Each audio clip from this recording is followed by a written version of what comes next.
B12 के बारे में पिछले कुछ सालों में जागरूकता बढ़ी है, लेकिन उसको लेकर कुछ मिथक भी फैल रहे हैं। आइए इस मामले को वंस फॉर ऑल क्लियर करते हैं। यह एक जरूरी विटामिन है जिसे कोबालमिन कहते हैं। यह हमारा शरीर खुद नहीं बना पाता, इसलिए इसे डाइट में मिलाना जरूरी है। यह DNA सिंथेसिस से लेकर ब्रेन, नर्व और ब्लड सेल्स को ठीक रखने के लिए जरूरी है। क्या कोई शाकाहारी भोजन ऐसा है जिसमें B12 मिल जाए? नहीं, ऐसा कोई भी प्लांट फूड नहीं है जिसमें B12 मिल सके। यदि अपवाद में किसी में है भी तो इसकी मात्रा इतनी कम है कि उससे कोई फायदा नहीं है। एक सवाल आता है, क्या मांसाहारी भोजन करने वालों को B12 की कमी नहीं हो सकती? बिल्कुल हो सकती है, बल्कि अक्सर मांसाहारी भोजन करने वालों में भी इसकी कमी रहती है।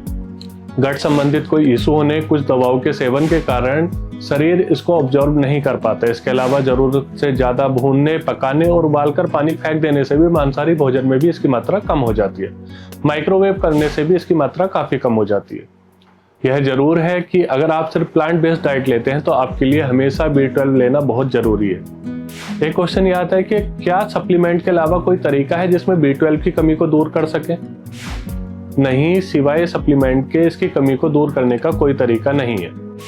अब इसके सप्लीमेंट लिए कैसे जाते हैं? आमतौर पर टैबलेट के रूप में लेने से इसकी कमी दूर हो जाती है। इसके लिए विशेषज्ञ 1500 mg रोज कुछ दिन तक लेने की सलाह देते हैं।